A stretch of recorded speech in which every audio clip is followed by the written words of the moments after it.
Testing. Testing.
You'll be a little.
Testing, testing.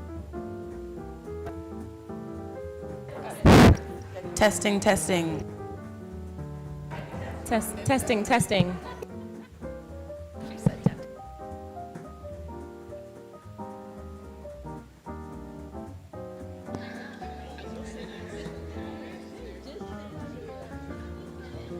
Testing, testing.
Everyone take your seats as soon as you click. I want to start the program. Okay. Welcome to the panel discussion on diversity and inclusion in the sport of gymnastics with 6 Black women oh, that's us live. Hold on, let me just erase. Got it. 6 Black women head gymnastic coaches.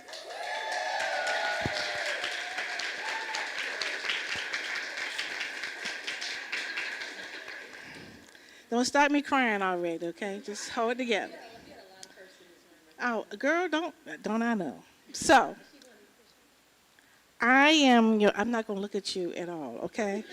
I'm your moderator. I'm Monique A.J. Smith. I'm the host of A Chat in the Garden and the publisher of the magazine Significance in Athletics. And I'm really glad to be here for this moment, historical moment. And so let us meet our panelists. So when I call your name, just raise your hand, because I didn't know what order you're going to sit in, okay? So just wave as I call your name. Asia Sims Fletcher, her first year at Talladega.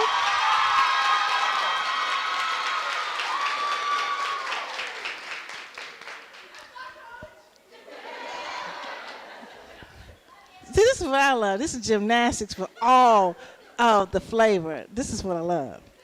Corinne Tarvin, our host for the 2-day event, MLK Invitational.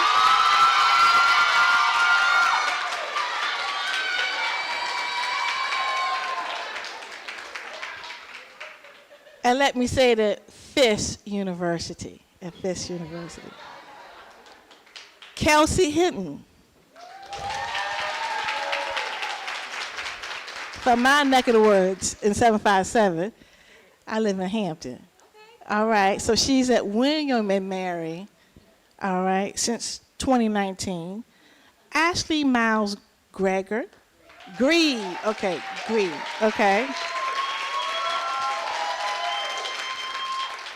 In her first season at Iowa. Oh, okay, Iowa State, okay. Okay, got you, okay. And then I would say the OG of the group, would I not, is Celine Beasley, okay. Has been at Rutgers since 2018, okay. And Brittany Harris of Brown, her second season. So here are our panelists. I have questions, and then I will open up for questions from the audience. So my first question, when did you fall in love with gymnastics? And we'll start here, work our way down. Well, I started doing gymnastics in the 1980s.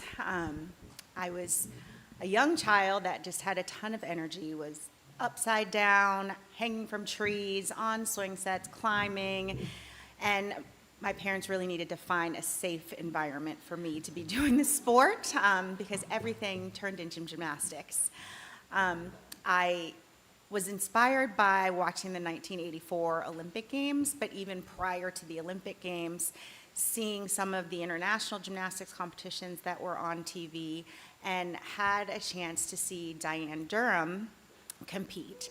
And she did not make the Olympic team, but there was someone that looked like me that was doing a sport that I really wanted to try. And after seeing the 1984 Olympic Games and watching Mary Lou Retton win her gold, it was something that I really aspired to try to do. And my parents enrolled me in gymnastics, and I've continued to be a part of the sport since then.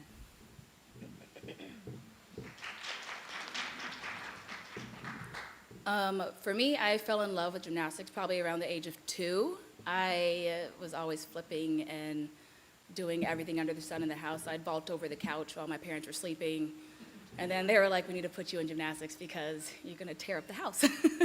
But something about gymnastics just made me feel just so strong and empowered, and I felt like I was a superhero doing skills and tricks that my friends on the playground couldn't even imagine doing. I tried every sport. I tried basketball, but I did cartwheels down the court. I tried t-ball, but I was picking flowers and didn't care. But something about gymnastics always brought me back to it. And, my club experience was a little difficult, and I dealt with, just some racism and discrimination within the sport. But once I got to college and I accepted a full ride to Oregon State University, my coaches there helped me fall in love with the sport of gymnastics all over again. And I knew by my freshman year of college that if I was in the position to give my athletes an ounce of joy that my coaches give me, that would be a dream come true. So I haven't stopped being in gymnastics, and I'm very just blessed and grateful to be here.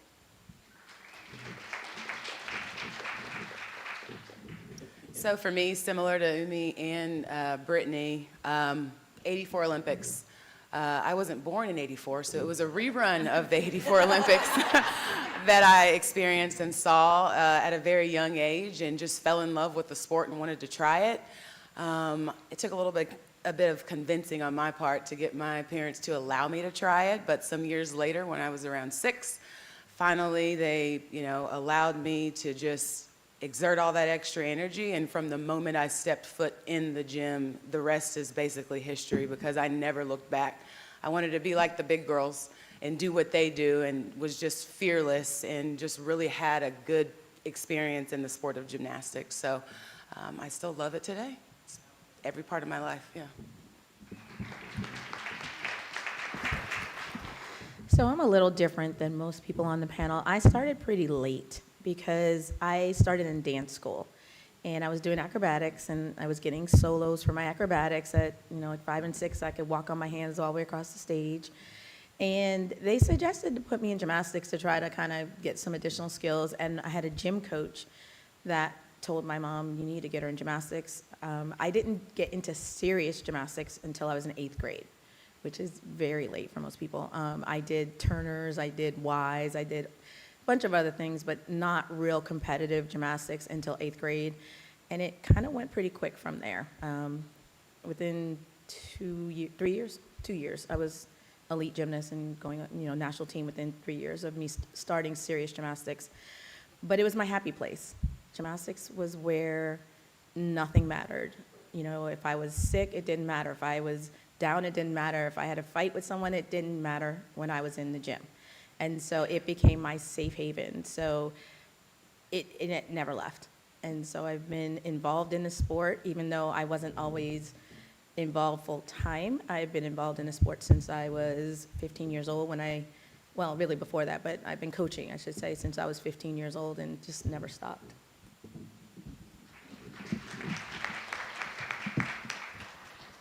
Can you hear me? Yeah, okay. I would say I got involved in gymnastics around 2 years old, and then broke my arm, unfortunately, playing in my grandma's backyard. Hey, Grandma.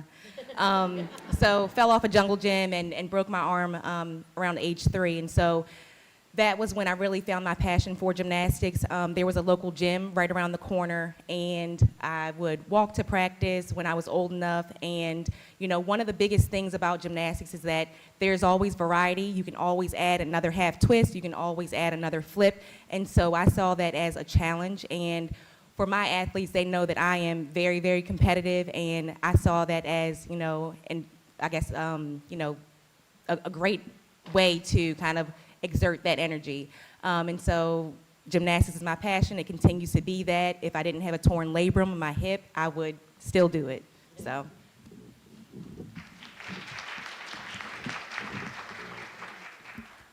I'm very similar to some others on the panel. I started gymnastics at the age of 2 as well. I was a very active child. I did karate and soccer and then dance and gymnastics, and finally my parents were like, you need to choose one. This is getting expensive. And I just happened to fall in love with gymnastics. And so since a very young age, I've been flipping over the couch and just constantly wanting to be upside down. And so over the years, I just realized this is my passion. And so now that I'm a coach and able to coach these young ladies, is just full circle to still be so involved in the sport that I love so much.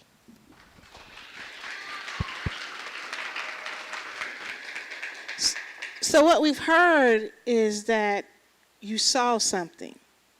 And so I'm really thankful to Fisk to have this stream so that others can see what you can be. And so thank you for Fisk for seeing this to be an important occasion. So now is the second piece. What landed you the head coaching job?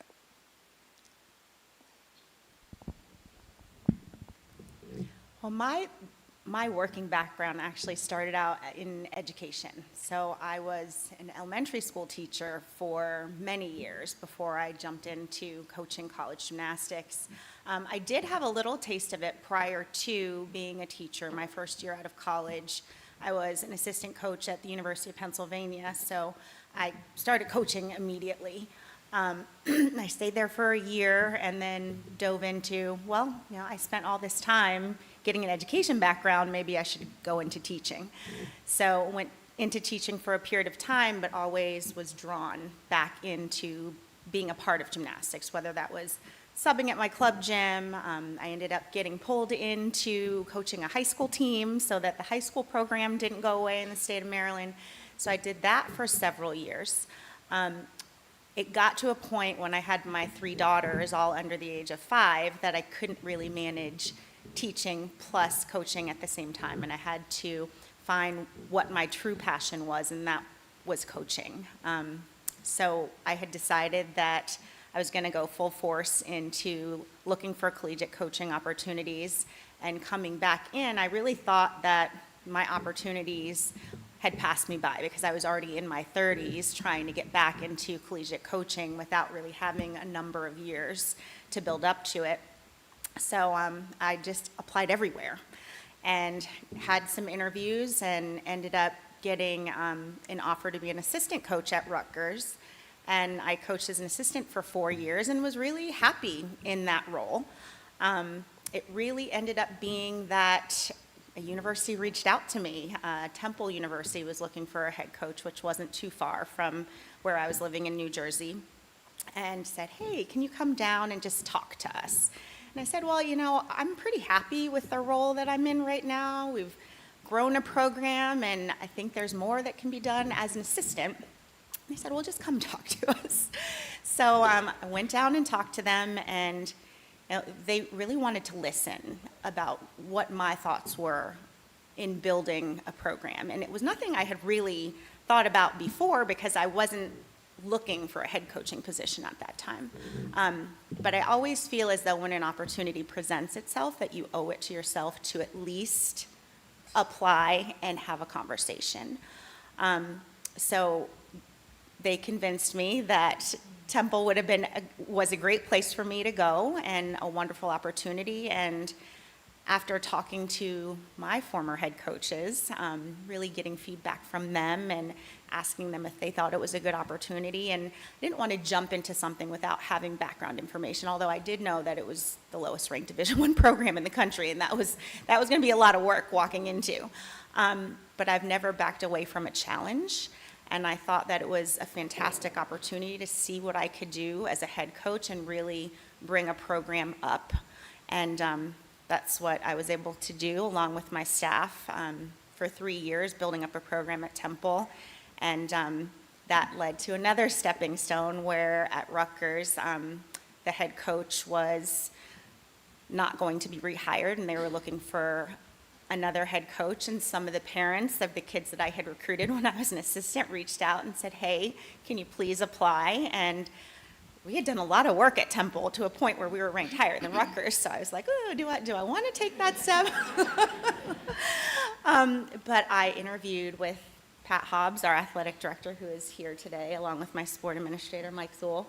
And they had a vision for the athletic program at Rutgers with the direction they wanted to go in the Big Ten. And I really felt like it was in alignment with my goals for myself. And Rutgers was home to me for 4 years. It was a place that I really put a lot of energy, a lot of love into helping that program come along. And so for me, it was a very easy choice to go back to Rutgers. And I'm going on my 6th season, so I'm really enjoying my time there. And I think that we've done a lot to build the program back up to where it's a national contender and a ranked program throughout the country.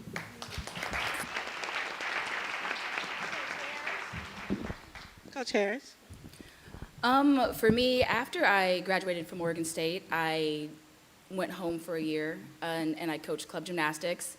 And club gymnastics is different than collegiate gymnastics. I have a big personality and I really enjoy like the cheering and the team aspect of collegiate gymnastics. So, going back to club for a year where the cheering was a little minimal and the crowds were a little quiet and I was still loud, it was like, okay, well, let me see what I can do to get back into collegiate gymnastics. And I went back to Oregon State and I volunteered as an assistant coach for a year. And then after that year, I got my first full-time position at Lindenwood University. And at the time, it was a Division II school. And my first season there, we won our 5th conference championship in a row. As a team, we qualified to the NCAA regional tournament. And that was the 3rd Division II school in history of gymnastics to do so. And then we won our USAG, Collegiate Women's National Championship.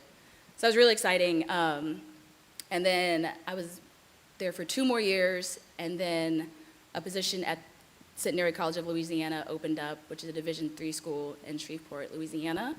And, I prayed about it, and that position just felt right. And at the time, I want to say I was the first African-American male or female Division III head coach ever. So I made history being there, and we had a phenomenal year. And that summer of 2022, I got a call from Brown University, and they just wanted to talk to me, and my name came up in a search. So I was just being at Centenary, I was like, it's a phone call.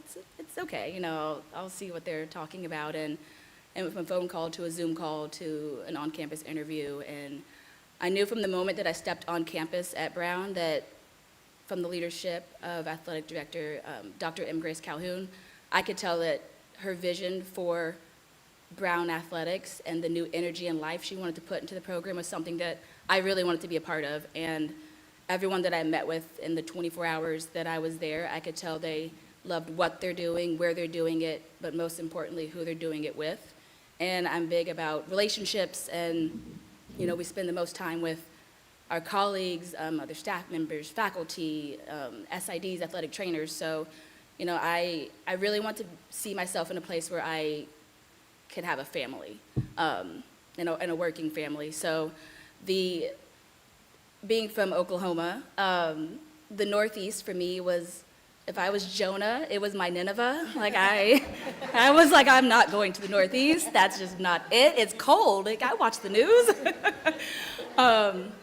But I had, in May, I had Yale reach out for their head coach's position, and I didn't want to go. But then when Brown reached out, I think that was God telling me, like, you need to go.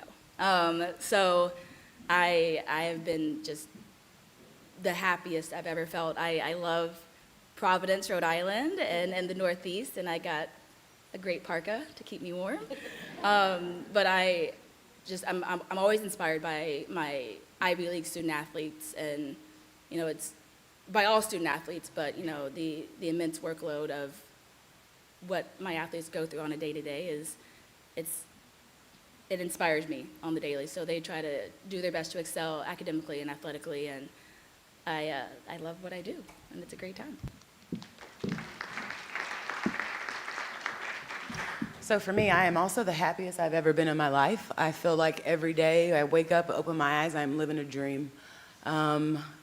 My story to becoming and how I became a head coach is, it's the most non-traditional path you'll probably hear from anybody sitting up here. I am in my first year at Iowa State. I did my collegiate career at the University of Alabama, had a great experience there.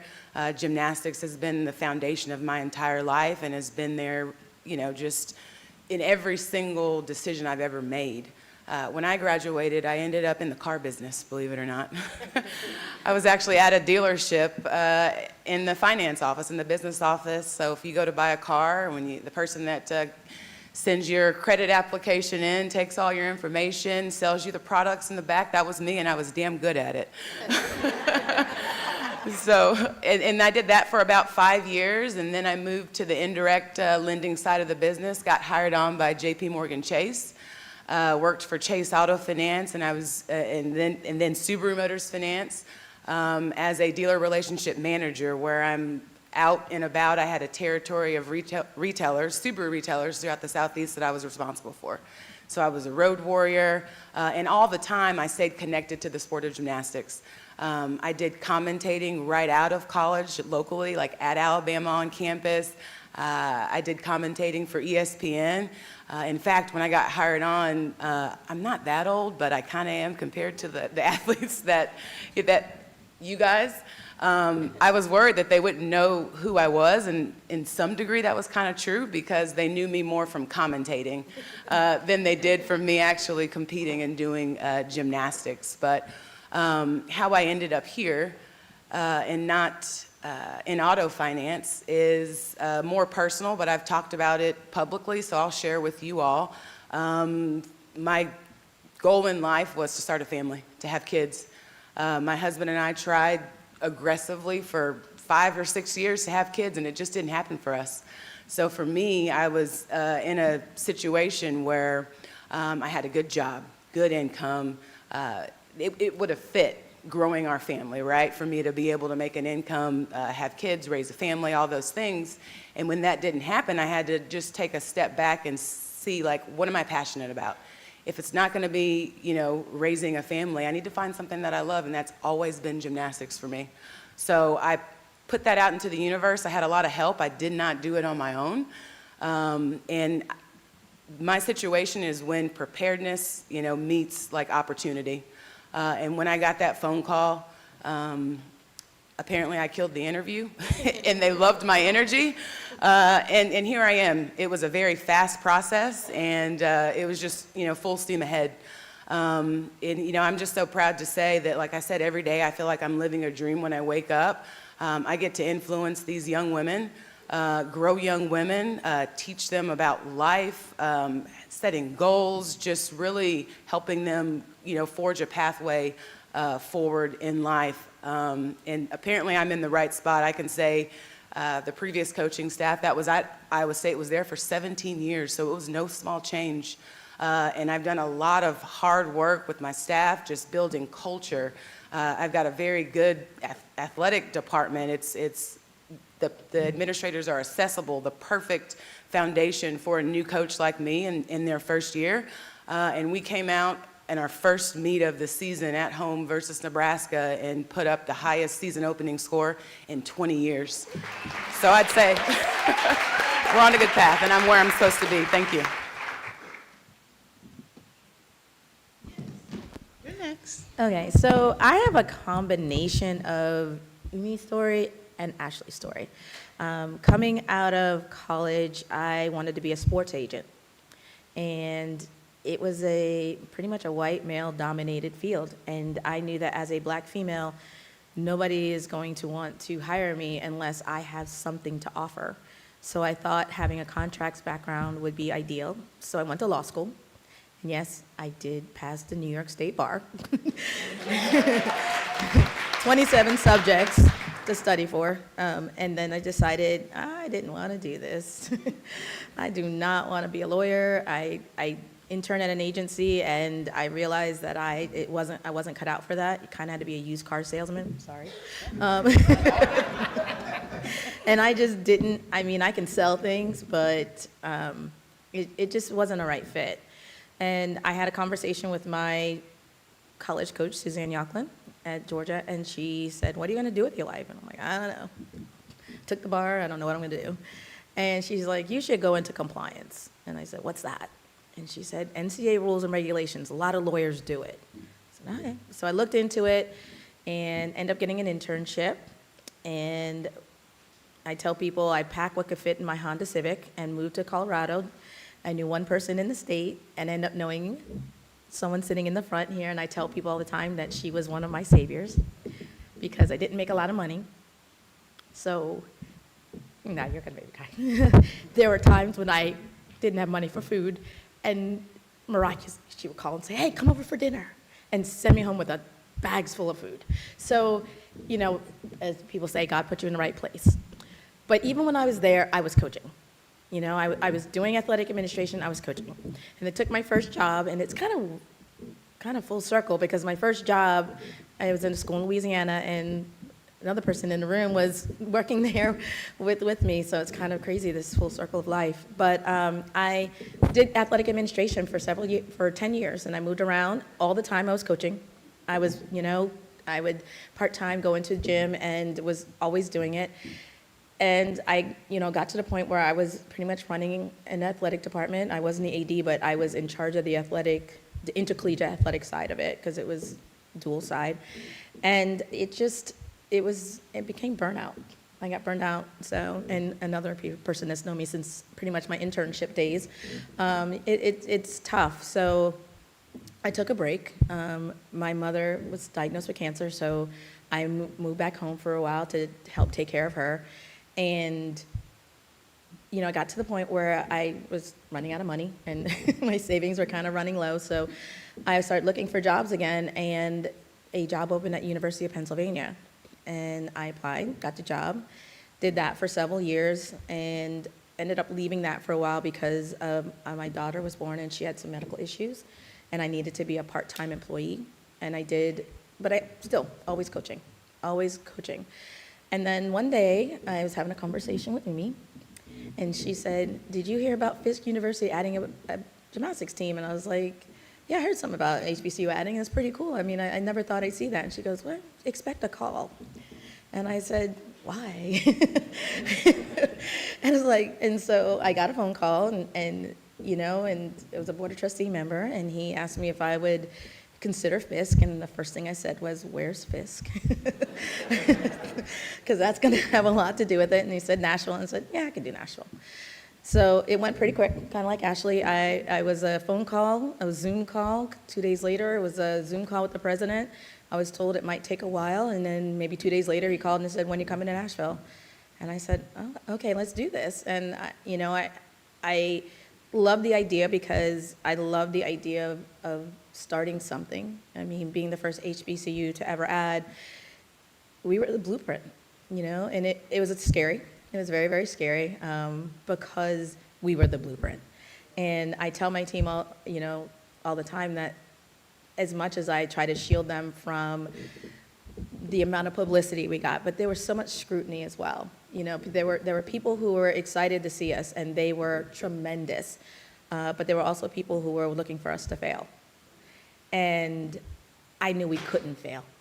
We could not fail. So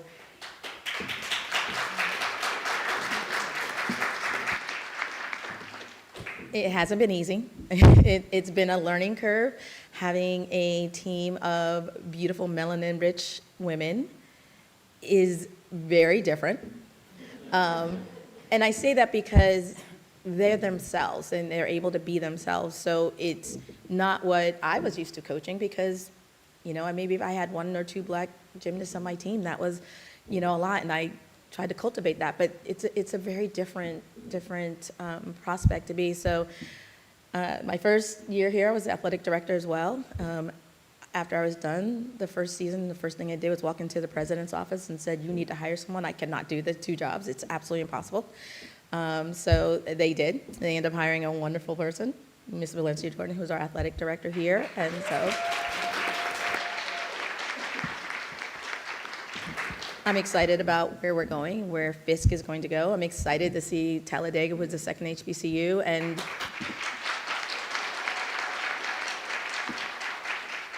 I can honestly say I didn't think it would happen this fast. And I'm hoping that, it's not going to end. Asia and I talk all the time. And, I told Asia, I said, you know what, we got to make this palatable. We got to make this enticing for other schools to add. So we have to make it look as easy as possible. Behind the scenes, we're stressed out. We're going crazy, sleepless nights. I will randomly pick up the phone and call Asia and say, you're doing good. You're good. You're doing a great job. Don't worry about it. And, I tell her I wish I had someone to do that. I did with me when randomly I would call her and be like, help. And she would just, talk me off the ledge. But it's great to be here. And I want to thank everybody and thank these amazing women for coming to Fisk University, our little teeny tiny campus. But it's an amazing campus and a lot of history. And I want to thank you guys.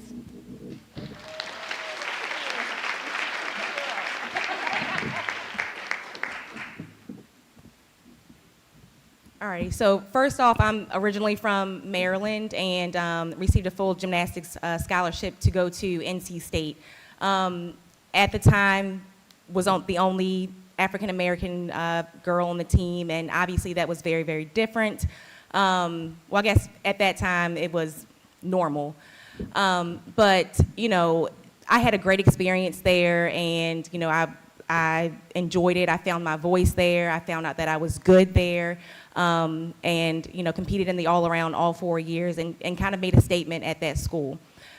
Shortly after that, went home to Maryland, had no idea what I was going to do. My degree was in sports management because I'm going to be very, very truthful with you. My only thing was to do gymnastics, and I was not concerned about school. I wanted to make sure that my school was paid for at that time. And so, hey, it is what it is, But, I was really interested in being, a sports agent like Kareen and also working somewhere in the athletic department at that time.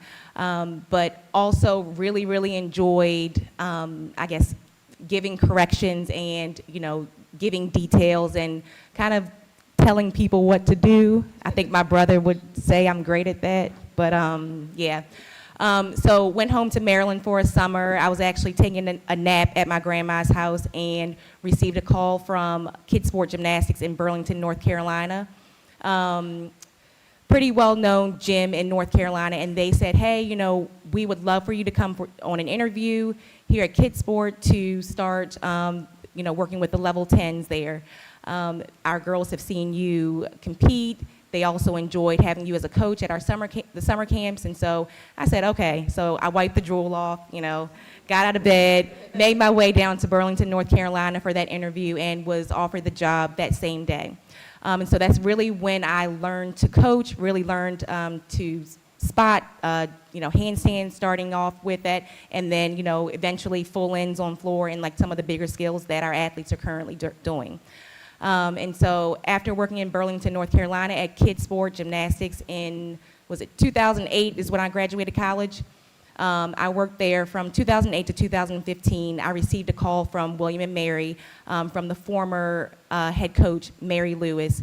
And she said, hey, I've worked a few camps with you, and I really enjoy your work ethic and how you work with these kids, and they enjoy working with you as well.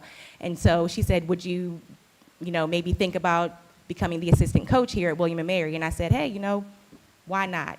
And so a quick story was my mom actually gave me a Valentine's Day card, and the Valentine's Day card, read what it read, and she also added in there, you will be a head coach at some point in your life. And so I've kept that card, and I still have it till that day. And, you know, went on the interview at William & Mary, received the assistant coach position about a week later after interviewing with them and seeing the athletic director and seeing some of the girls there. And so made my way to Virginia at that point. And she said that her goal was for me to become the head coach there because she was going to be retiring soon. And so in 2019, I had an interview with the athletic director and found out that every single one of my athletes at that time went to the athletic director to say, you need to hire Kelsey as the head coach. And so they enjoyed my work ethic and they enjoyed. So, you know, that's pretty big with me being the only black person there. Yeah, I mean, I was the third black coach at William & Mary, so I'm the third one in history there, male or female. We had a women's basketball coach, and then currently we have a male football coach. And so, you know, went through that interview process, found out my athletes had made all those very, very nice comments, as well as wrote up emails to the athletic director at that time. And after that, the athletic director said, you know, Kelsey, we love your work ethic. We love how you are with the kids. The kids love you. And we feel like you've established a great relationship with them. And that's someone that we want to have involved in our program. You know, me being a black female head coach, I have a team of all white athletes, minus a few Asians. And, you know, it's different. When you see my name on paper, you would think that I'm white. With the name Kelsey. And I've had recruits come and I've had their parents come as well, and they've said, oh, you know, I didn't realize you were, and I just finished the sentence. I said, black. And they said, well, yeah, we didn't realize that you were black. And that's fine. You know, there's no ill will or anything. You know, I'm a very open person, and I'll pretty much talk about anything with anyone. But it's funny how that's something that intrigues them to come to William & Mary is, you know, having a black female head coach. One of the things is that I'm completely for all of my athletes, and, you know, they're completely all in for me as well. If they could have been here, they would have, but they're currently on the plane flying in for tomorrow's meet. So, you know, we talk about the hard conversations. We talk about that, you know, we may actually go out to a meet and maybe I'm not, you know, accepted because I am black. And so we've experienced a little bit of racism while I was the assistant coach. My current athletes have not experienced that with me, but it has happened in the past while I was the assistant coach. And so I make sure that I'm, you know, completely open and honest with those details, and they understand, and, you know, I don't want them to be surprised if that does happen in, you know, an arena or, you know, in a different state of some sort. But I'm extremely happy with where I am, just like these ladies are as well, and I'm just proud to be a mentor for these athletes, and I hope that if I can just make one difference in someone's life, I mean, I've made their day and I've made my day as well, so, yeah.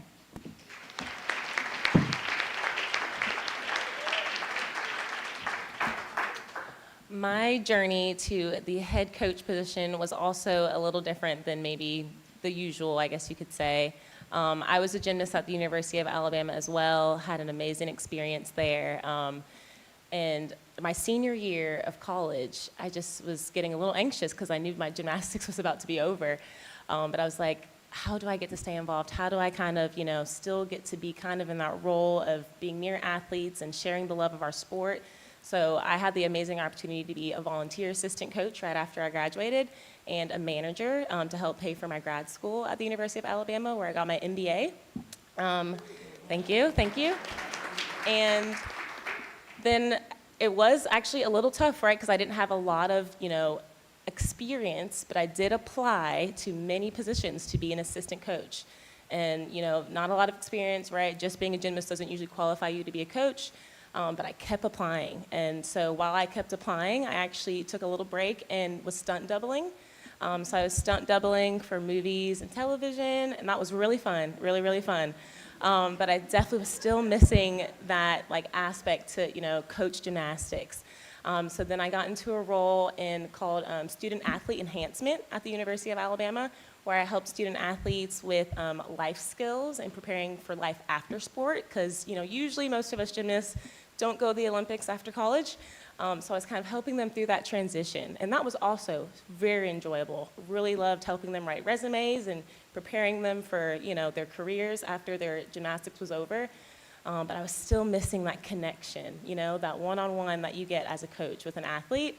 And one day, actually last December, I got a call from a nonprofit called Brown Girls Do Gymnastics. Yes. And Coach Darren, she called and said, "Hey, are you still interested in being a coach?"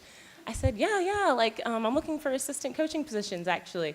She's like, "Oh, there's actually an HBCU who would like for you to be their head coach." And I was like, well, I will be completely honest. I did not think I was qualified. I was like, I'm not sure if I'm ready for this, Darren. I'm going to be completely honest. I've never been an official assistant, only a volunteer and a manager. And, after a lot of prayer and some amazing mentors, my amazing parents, hi, Dad, they really, really helped me understand that, I was ready for this position. And I had some amazing support, like on this panel, that could help me through this amazing new role. So I said yes, and now a year later, I have these amazing girls here that I helped recruit, and I have no regrets to saying yes, and yes, I am younger, and yes, this is my first year really as a coach, as a paid collegiate coach, as a head coach, that I am learning so much. I have so many mentors, and I wouldn't change it for the world. That's inspiring. So I asked this question. We had a prep call, and I did ask, do we want to, share the good, bad, and the ugly? And they said yes, because both is needed to propel us to our next. But then I also asked another question. I said, so how do you hurdle over barriers? And they said, no, we vault. And so in this, I'm going to just allow you all to come as you like, but I remember some of the things that you shared, and some of you already shared some of those vaulting moments. And we all know that sometimes those vaulting moments are the ones that propel you to know, as I heard you all say, to walk in your skin. So whoever wants to go.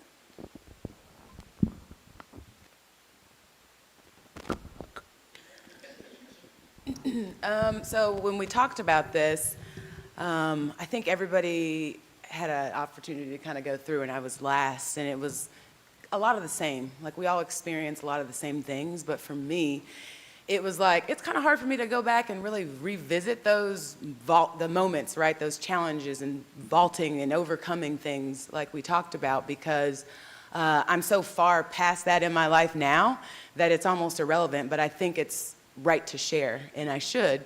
So I would say for me, like, the biggest thing was just, always being the only.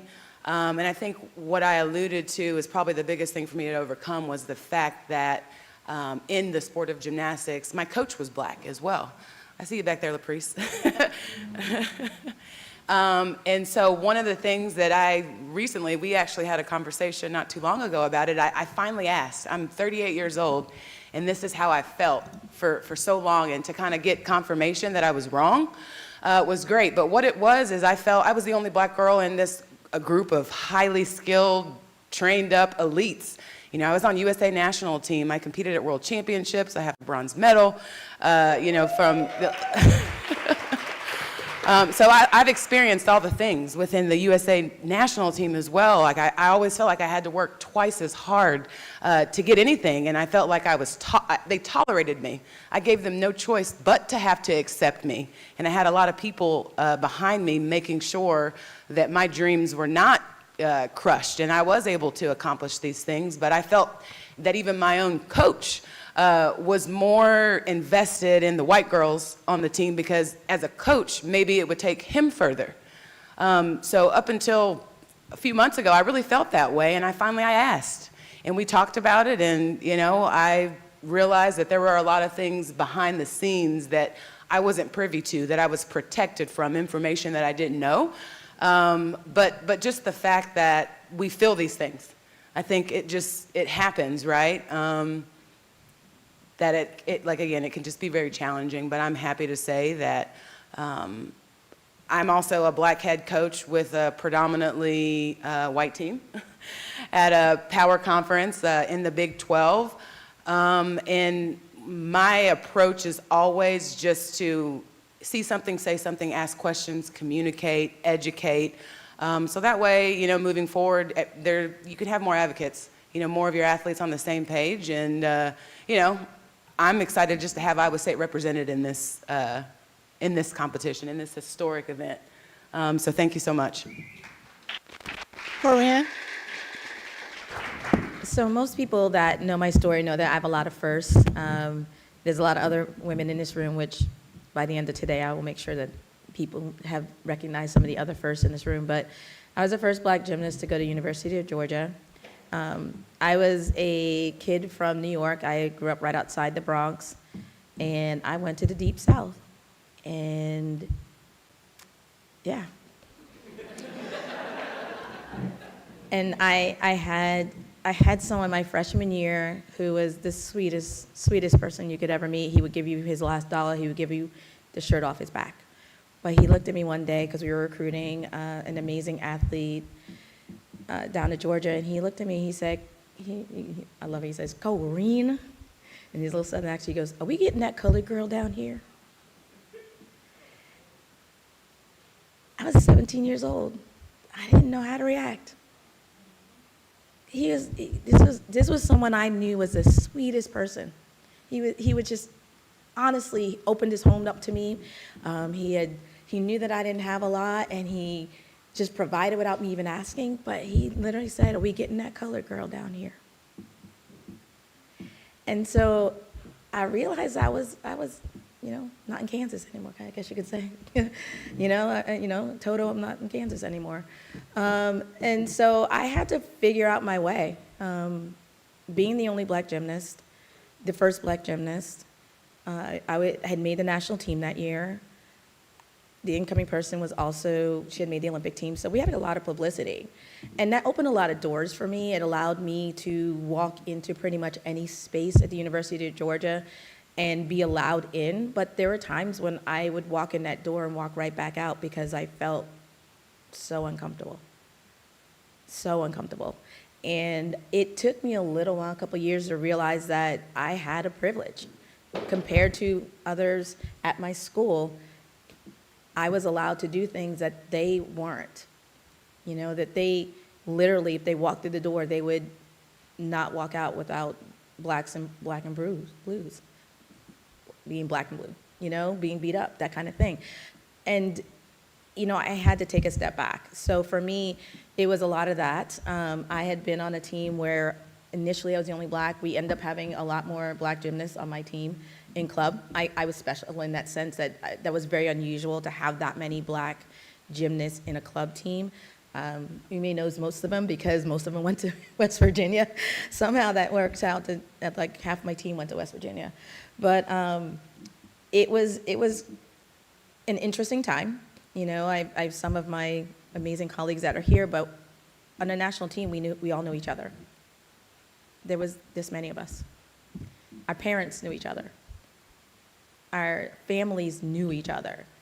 If my parent couldn't go to a meet, I had Kim's parents there doing whatever her parent would do. And she didn't live anywhere near me, but they just picked it right up because there were so few of us to go around that we all were there for each other and had to. So it was like having to navigate those spaces on a daily basis, that you can never allow yourself to relax. Because as soon as I got comfortable, they made me uncomfortable.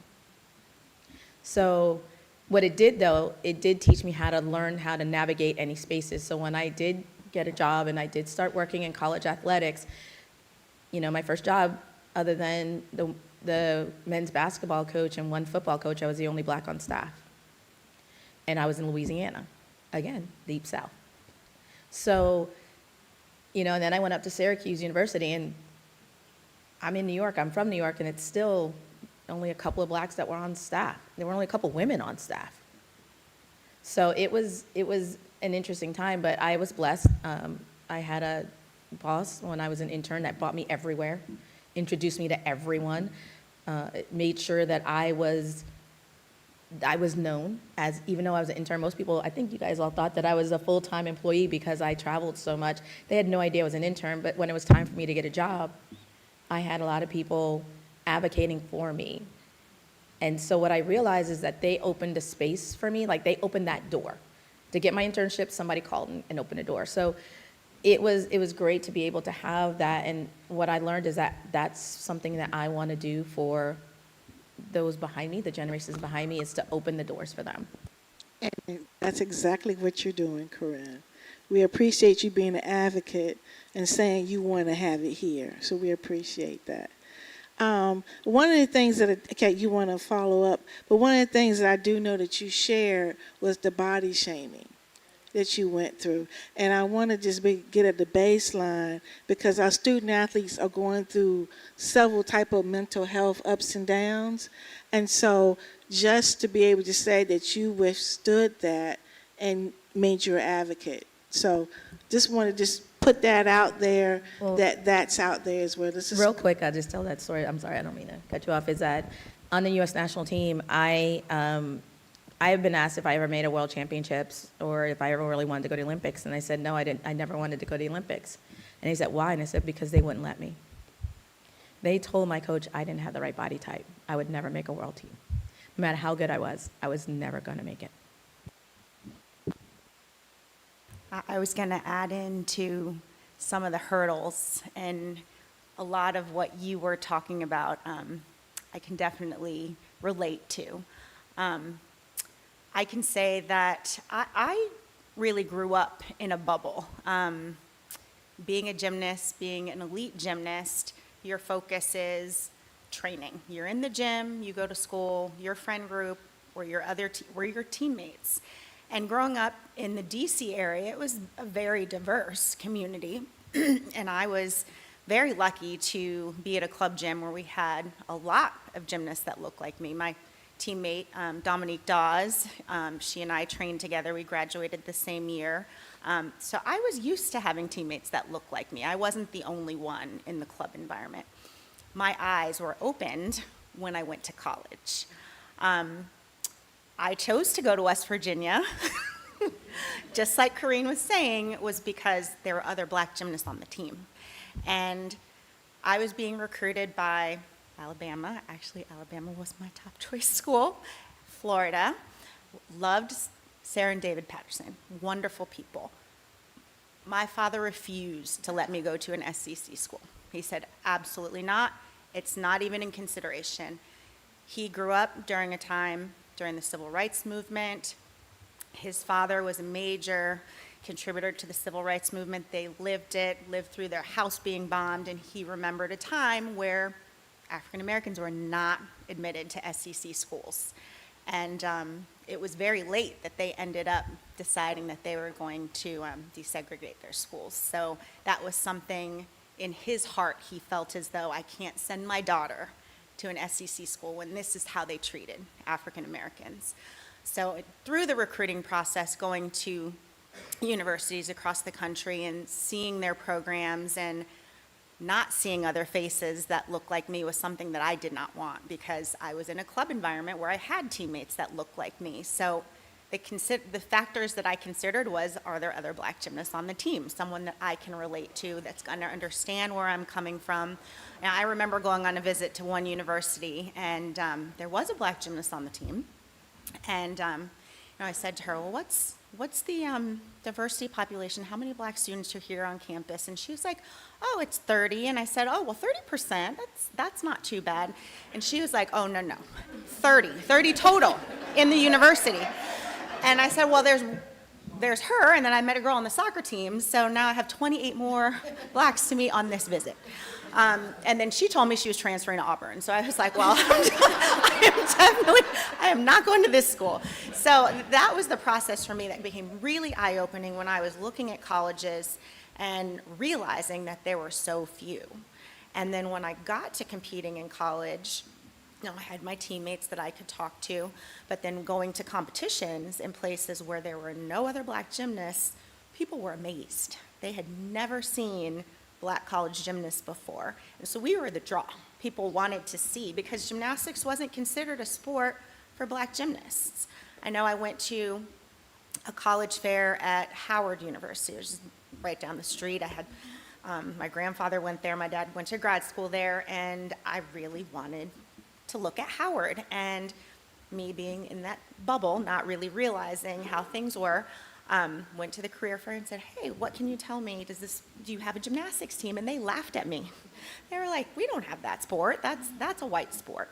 And so that hurt my heart, because I loved the sport and I had teammates that looked like me, and didn't really realize that there was no opportunity for me in the HBCU world to explore gymnastics, which proudly we have 2 now. So we have done some great work. And there's more work that needs to be done. Just this fall, Wendy Hilliard and Corrine and I had an opportunity to speak in front of the Congressional Black Caucus in DC. Representative Amelia Sykes invited us to really talk about issues that are facing black and brown girls throughout the sport, and what she could do to advocate for helping out the sport of gymnastics and getting more black and brown girls to explore it. So that was a fantastic opportunity for us to be on a larger platform, to really open eyes to people of what still needs to be done in the world of judging, really getting more black judges into the judging atmosphere. We've got Corrine. Corrine is a brevet judge, but when you look around at competitions, you don't see many. So really trying to get funding for education so that we're able to get more black judges into the sport, so that they understand that there doesn't have to be a look in our sport. You judge the gymnastics that you see. Don't judge the body build, and getting the perception to change. So those are some hurdles that we still need to push to try to get people to be aware of things that we still need to get more work done on. That's some good information. And congratulations for representing on such a high platform. I appreciate that.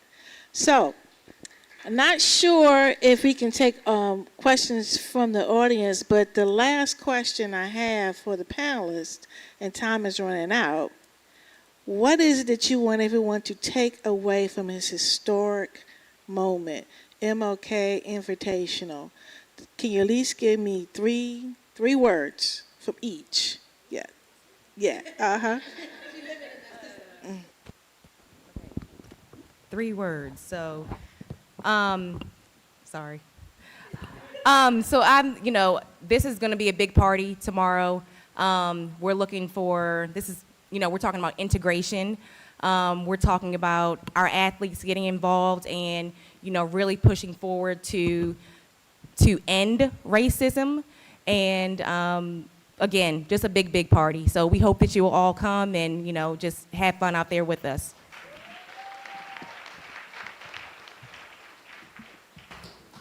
My 3 words would be black is beautiful, period. I just want everyone to walk away feeling inspired and believing in themselves and looking at us and knowing that no matter what obstacles you may endure or come across, if you believe, you can achieve. And I want us to enjoy this moment and this history-making opportunity and to show the world that black women have come a long way and that we're here to stay. My 3 words would be actually our team's hashtag this year, bigger than us. This event is truly bigger than us, and we're honored to be here. All right, I don't necessarily have 3 words, but I love that, bigger than us, and I agree wholeheartedly. I would just say I want anybody that walks away, whether you're black, brown, whatever you are, just knowing, but especially for those young black faces, black and brown girls that are out there, knowing that they have options, right? We've got Ivy League, we've got Big 12, we've got Big 10, we've got HBCUs that have gymnastics programs now. So, I mean, There's no ceiling.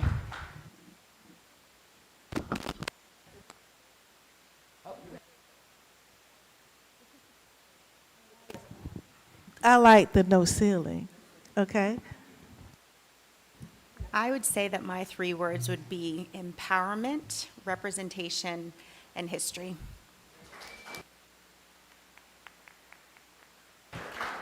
I'm gonna do like my athletes do. She took my words. Honestly, when people ask me how I came up with this idea, and what I say is that, it came about last year when the first time when we went to Rutgers, we had 3 black coaches on the floor at the same time. Out of the 4 teams, 3 of them were black, and it was like, okay, well, this is interesting. This is great. And then when we went to William and Mary, it was the first time that at a dual meet that it was 2 black coaches together, and I thought, why are we stopping with 2 or 3? Like, wouldn't it be great to have like all of us on the floor at the same time? And at the time, it was 4 of us. So I pitched the idea, and they loved it. And then I was like, okay, Asia. And then I called that when Ashley got hired. It's funny because she had just gotten hired. She came out to the convention, and I cornered her. I'm like, Ashley, we're doing this. What do you think? She's like, I'm in. Let's go. But very quickly, I know we're going to be ending soon, so I wanted to do some quick introductions and if I forget anybody, please don't take it personal. But we have some firsts here. I'd first like to introduce you to the first black rhythmic gymnast on the U.S. national team in the United States, Miss Wendy Hilliard.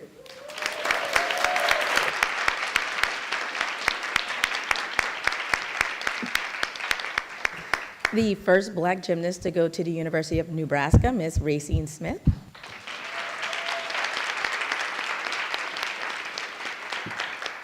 And I can't possibly do enough time for all the accolades that I need to do, but she was the first black gymnast to ever win an NCAA title. I was the first to win the all-around, but she was the first to win a title at all. And I'm gonna say this much. Her and I on floor, man, that was fun times. Because we went into finals 1 and 2, and we were switching back and forth all the times. But Miss Kim Hamilton Anthony, gymnast at UCLA. And then those of you on the panel that talk about watching Diane Durham, she was actually in that meet as well. She was at that Olympic trials. Well, at this time, we have Don Williams Thompson, head of North America Personal Care and Shea Moisturizer Innovations. They have gifts for all the panel. And do you have words that you would like to share? Yes, I'll go really fast. First of all, I just want to say thank you, Kareem. Enough can't be said about what you've done here, who you are in this house. And so before I say anything else, can we just give her personally?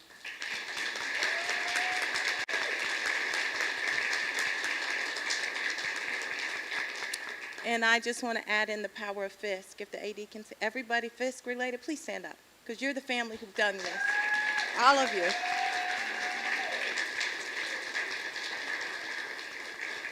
So I'm going to go really quick. My team's going to come and start giving you all some flowers while you're still here. How about that? And then while they're coming, I just want to say some quick words about who we are and why we're here. So first of all, we're here to honor all of you as pioneers and trailblazers. And it just so happened that you almost were exact on our plan to launch Shea Moisture's first ever deodorant. And why that's important is because as we talk about having things for us, as many of you will know, Shea Moisture has a huge history in being the first in textured hair and doing a lot of things for us. Coming out of Unilever, we did go from a black-founded brand to being owned by Unilever, but led by us. And we also, as you know, are known for Dove, the Dove Crown Act. I hope you've heard about the Dove Crown Act. Vaseline, we just launched a huge brand name called Radiant X, and we're going to be talking more tomorrow about our Shea Deo launch. It's exciting. It's got a deo range where we spent years crafting deodorant for melanin-rich skin. Of course, anyone could probably use it, but biologically, we're more prone to having things like dry skin, discoloration, rough and bumpy patches, and as some people who've used it, I know the team has started to use it. Some people who use it will say, you know what, it's like having skincare and a deodorant that really works. So who doesn't want some of that? We also have whole body deodorant that you can use all over your body that's plant-based and no aluminum. So it's meant to work as a regimen. So we're really proud about investing in this as a pioneer and trailblazer, but even more so, we're excited about the historical thing that's going to happen. It's a day on, as we all know, and the spirit you guys bring, if I can just quickly say, I'm over here crying because, I went to Spelman and Harvard. So I've seen it all from both ends, I think, and I know what it means to be the only and to build your confidence when you're not, and then to have to go back out there. The passion, the resilience, the delivering because you're highly skilled, not because you're black. That's not why you're in your roles, whether it's at an HBCU or anywhere else. It's because you're highly skilled and you're excellent seekers. But the other last thing that I have to say that everybody needs to acknowledge, it's like when there's a marriage happening and you say, everybody out there, do you join with us and say you're going to protect us and honor us and hold us up? You all are committed to holding these girls up and creating a black and brown community that will never have been if you weren't here. It's Trailblazers.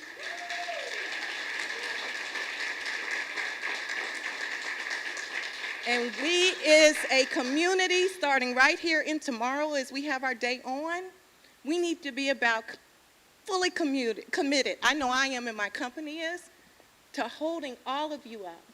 And gymnastics is not about a color, it's about a commitment and a passion. So all my gymnasts, please stand up because these ladies are about...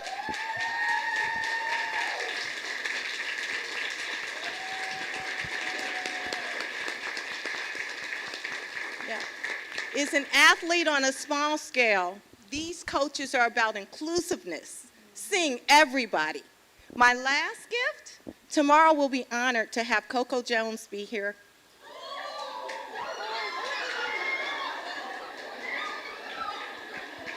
So,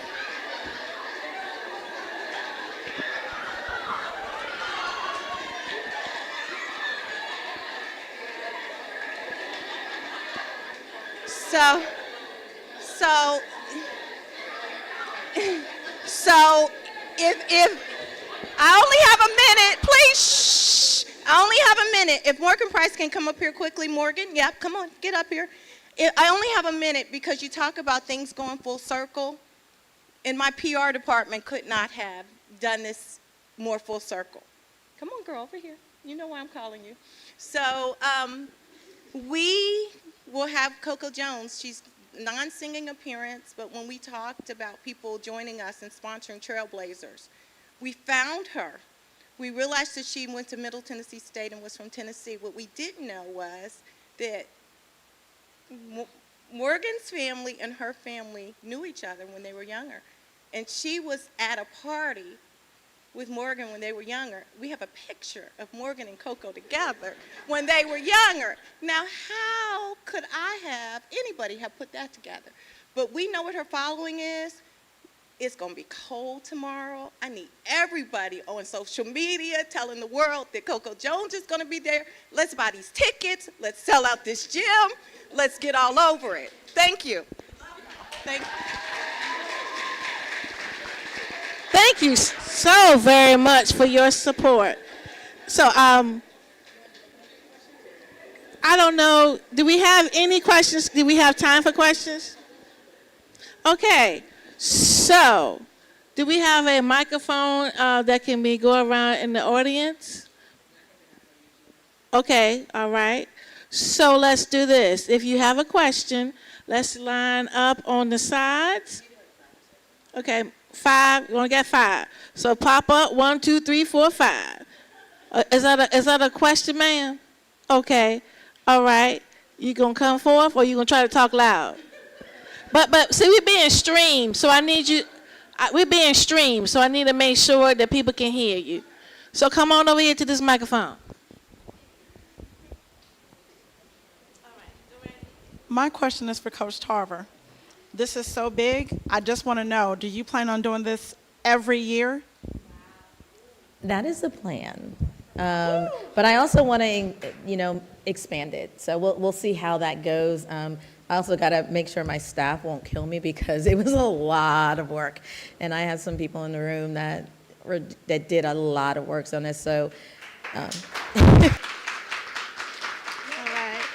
of course, these ladies have to agree to come back every year. I don't have a question, but I want you ladies to know how proud I am of you.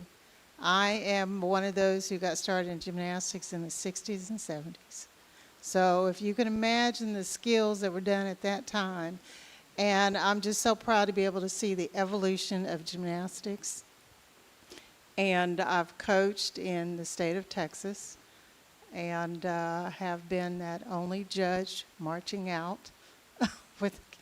And so I just cannot tell you, I am just extremely proud, and keep up the good work and know that you have somebody from Texas in your corner. And that's a big state. That's a big state, so that's saying a lot. Yes, sir. As a Fisk graduate, former student athlete, coach, and athletic director here, I am greatly proud of what our coach has accomplished. In your experiences, I hear you speaking of the issue of the color of your skin, but there's been a lot of talk that I've heard about body shaming and expectations of black women not being able to perform the intricate maneuvers that you do or you did. Would one of you or all of you let us know what was more difficult to overcome, the color of your skin or the expectations or lack of expectations of you? Thank you so much. I can say that experiencing club gymnastics and going through the elite world, it was striving for that perfect look. I think that there are a lot of people that had a mentality of, if you were a black gymnast, then you were a vaulter or a floor worker because you were powerful. They didn't expect that you had the elegance to your gymnastics. So beam and bars were events that they didn't expect that you would do well. And so could there have been bias in judging because of that?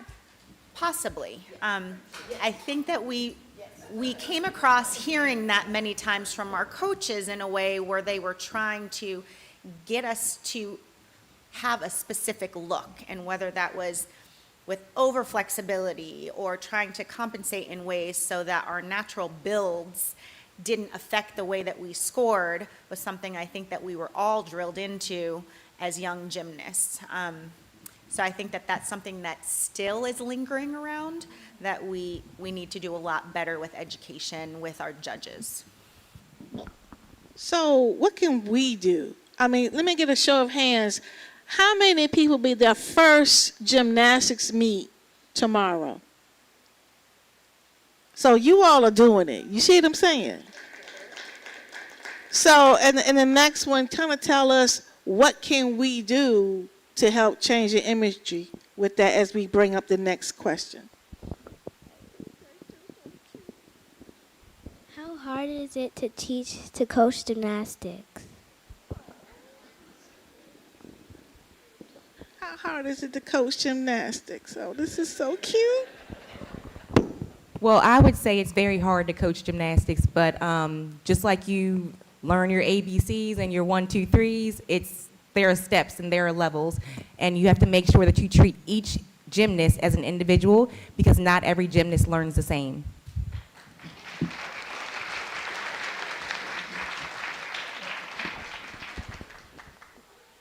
I have more of a comment than anything. First off, my best friend, Corinne, I'm so happy to be here to be a part of this situation here. This is just going to be so historic. Let me say that, we talk about judging. She's actually a FIG judge, but it's not here in the United States. Yeah, it was very She had to go difficult outside the United States in order to do it. become a FIG judge. Absolutely. So much more can be said with this discussion, but I wanted to say mainly, not to take up too much time, that me and two other co-founders have, we've started and created a professional gymnastics league. And we are looking forward to recruiting professional athletes from HBCUs and from these schools. I hear so many stories of I would still be doing gymnastics if there was something else. And right now in the sport of gymnastics for women, there's not a way to monetize their talents outside of the Olympics or, well, the Olympics you don't make money, but outside of competing for world championships, Olympics, collegiate, that's it, it's over. But now we do have a league that we've started. We have our first flagship event happening post-Olympics, and we are looking forward to continuing great gymnastics afterwards. So keep in touch, Giga Pro Gym, and just wanted to let you guys know that. I mean, at this time, we'd love to have your question. At this time, I actually, real quick, I want to bring up somebody, Miss Wendy. The question about body shaming, and the reason that I'm asking Wendy is because as the first Black rhythmic gymnast, I don't know if many of you watch rhythmic gymnastics, they look like sticks, like there's no body parts. And so, as a woman with curves, I would like for her to, real quick, to speak on how, I mean, it was a little more extreme and rhythmic, but it was really difficult, and it trickled down to gymnastics in general.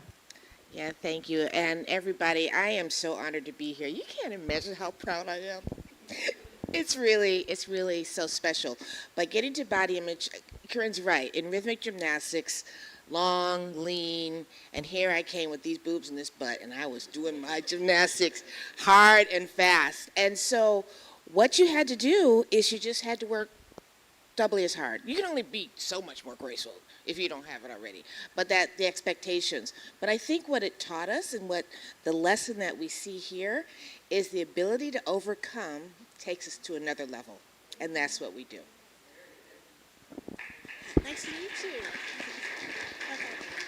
Closing out. Good afternoon, everyone. I've heard a lot of conversation about being the first and only, being the first and only woman on the team, or being the first and only Black staffer at your university. Can you just talk about the benefits of being the first and only? A lot of time we get scared about being the first and only, but what are some of those benefits as far as specifically in gymnastics, like for what the trajectory will be in the future because you were the first and only at one point? Well, for me, in all honesty, I didn't think about being the first and only until years later. I did what I did because I loved it. I went to Georgia because I loved it. I didn't think about being the first Black gymnast. I actually didn't even know I was the first Black gymnast until a reporter told me. I didn't think about being the first NCAA all-around champion because I just assumed someone had done it before, especially since, as I tell you, Kim had won a national championship. So I'm like, I thought I was going to be the first Georgia gymnast to win a national championship. And again, it wasn't until a reporter said, you're the first Black. And so for me, I think that helped because I didn't have the extra added pressure of being the first. I didn't have that stigma in my mind of going, you're carrying the weight of, a whole generation. You're carrying the weight of a race to some extent. And I will say that the fact that when I got here, that was on my mind, it definitely weighed down on me. Being the first and going, you can't fail, you can't fail, you can't fail. Because if you fail, then that's it, the movement ends. So it made it so much harder. And I'll be honest, it wasn't as enjoyable of a year because I was so worried about making sure that we succeeded that I wasn't allowing myself to enjoy the journey of succeeding. So I'm kind of glad that I didn't know things because I enjoyed the ride. And so I think to some extent, as long as you go out there and you get the job done, you represent, and you make it so that those that are coming behind you are able to walk through the door because it's already been opened for them, even though it may only be opened a little way, it's still already unlocked. So they may have to push a little bit more and then eventually get to the point where it may be wide open, but if I can unlock that door for them, then, I can walk away from this lifetime saying, Thank you for unlocking that door. We want to say thank you. I want to thank you everyone for attending. Okay, yes, I will definitely yield, my sister.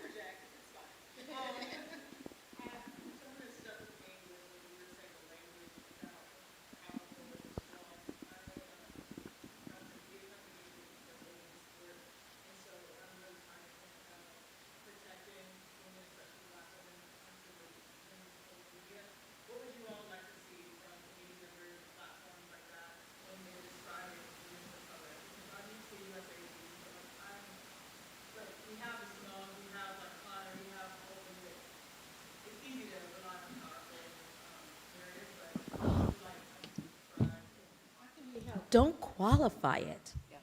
Because it's okay to say we're powerful because Simone Biles is powerful. I mean, that's what she is, but don't say, I mean, I have a video and I can pull up a video and it says, she's such an amazing tumbler, but she's weak in the dance area. She's such an amazing vaulter, but what her toes? I mean, she could have a better toe pointer, So you're giving us an accolade, but then you're qualifying it. The only thing I would add to that is the way we talked about judging, right? And I think, Umi, you said it. We just want them to judge the gymnastics. And I think that carries over. Just talk about what you see. And it's probably going to be true, right? So I think that's one of the most beneficial things. Yeah, that's what I was alluding to. How can we help you all? And so I'm blessed to be a adjunct professor teaching these things, as well as having a magazine and a podcast and having the language and be able to bring people acknowledgement. And one of the things I always say, don't call athletes beast, because beasts work on instinct. Human beings work on planning, strategic thinking. So when you try to become a head coach, they don't see you as a thinker, as a leader. They see you as an athlete that works on instinct like an animal. So that's like one example of changing your language, because that becomes a seed that you plant. So leaving with that, everyone please go out and bring a friend tomorrow.